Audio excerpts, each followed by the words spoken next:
Bonjour à tous, j'espère que tout se passe pour le mieux et que vous finissez votre week-end tranquillement. Une petite vidéo, ça faisait un petit moment que j'en avais pas faite pour vous donner un petit peu un point de situation. Alors par rapport à ma dernière vidéo, rien n'a bien changé. Mais pour pouvoir vous refaire un petit point et redonner des informations, j'ai beaucoup de demandes pour essayer de comprendre en fait la situation actuelle et la situation passée et à venir.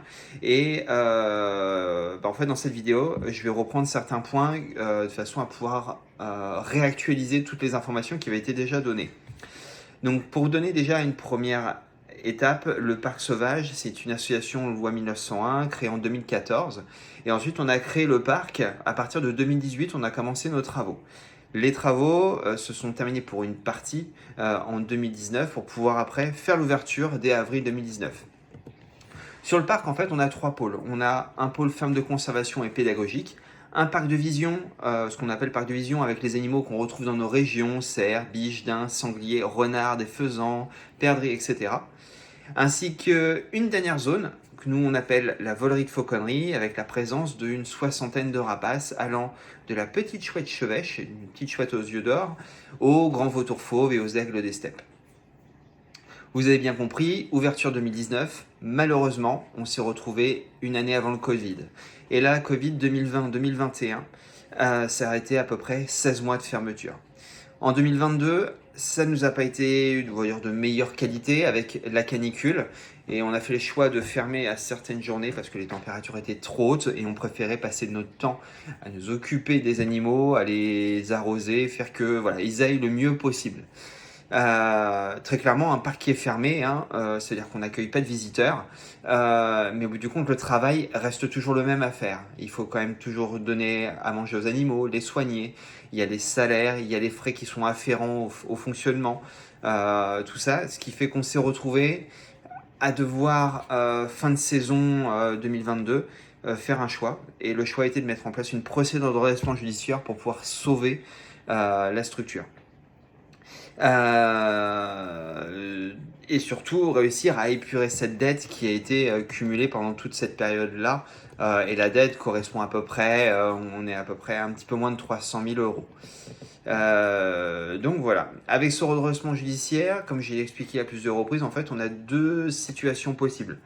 Soit une liquidation pure et dure du parc, et donc un démantèlement du parc, avec de gros risques d'euthanasie pour certains animaux, tout simplement parce qu'ils ont des pathologies particulières, parce qu'ils ont un comportement spécifique, ils doivent être tout seuls en enclos. Il y a à chaque fois une problématique pour à peu près entre 30 et 40 animaux du parc. Sachez que dans tous les cas, il est hors de question pour nous. C'est pas l'objectif d'en arriver là.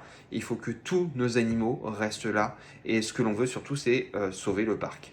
Si c'est le cas d'un redressement, et c'est là où ça va devenir intéressant, c'est que là, il va y avoir par contre une possibilité de sauver et d'étaler la dette qui a été cumulée pendant à peu près 10 ans. Alors par contre, ça entraînera des conséquences qui ne seront pas négligeables pour le parc malheureusement. Notamment, on ne pourra plus accueillir pendant ce temps donné des animaux en sauvetage. Il est tout à fait inconcevable d'accueillir des animaux en sauvetage qui vont avoir des besoins vraiment particuliers, qui auront malheureusement un coût, alors que la structure est déjà instable financièrement. Donc ça va être la première problématique. Ensuite, pour pallier à cette problématique et essayer d'avancer, on a trouvé et on a lancé la solution de créer une cagnotte pour nous aider, qui en un mois et demi a permis de récolter 93 000 euros. Pour rien vous cacher, je pensais en créant cette cagnotte-là qu'on allait lever entre 5 et 10 000 euros grand maximum. Là, vous nous avez fait halluciner. Très clairement, on n'y a jamais cru pardon, pour arriver jusqu'à cette somme-là. Il faut qu'on arrive encore à lever à peu près 200 000 euros et on risque de pouvoir bénéficier d'un petit avantage avec on va dire un sursis façon de parler, c'est pas réellement ça, mais on risque de pouvoir bénéficier d'une période d'observation qui va être repoussée de 3 à 6 mois. Ce qui va permettre en fait pendant cette période-là de réussir à essayer de lever encore un peu plus de fonds.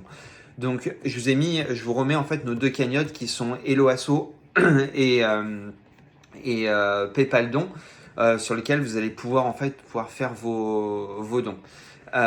pour ceux qui le veulent.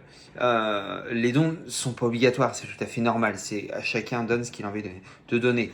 On a eu des dons qui ont été de 20 centimes à des dons qui ont été jusqu'à 13 000 euros.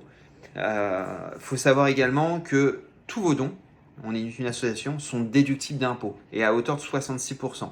C'est-à-dire qu'en gros, quand vous faites un don de 100 euros, eh bien en fait, ça vous permet de récupérer 66 euros en déduction fiscale sur vos impôts, vous êtes amené à payer. Si vous ne pouvez pas faire de don, c'est pas grave. Des fois, simplement un message, le nombre de messages que l'on a reçus de soutien a été énorme, mais surtout, c'est de partager notre problème et faire qu'on puisse faire basculer la balance du bon côté. Voilà, je vous remercie beaucoup pour votre attention. Je pense qu'il était important de remettre les choses bien à plat pour redonner tout, parce qu'il y a beaucoup de choses qui ont tourné malheureusement. En tout cas, un grand merci à vous, tous ceux qui nous ont fait des dons, ceux qui nous ont envoyé des messages de soutien, ceux qui ont partagé, ceux qui ont eu une poignée de main pour pouvoir nous soutenir. Un grand merci. Grâce à vous, en fait, on a pu faire changer un petit peu la donne et on attend avec impatience la décision de justice qui devrait arriver d'ici le 10 octobre. Donc on croise les doigts pour qu'on puisse avancer. En tout cas, un grand merci et je vous souhaite un bon week-end.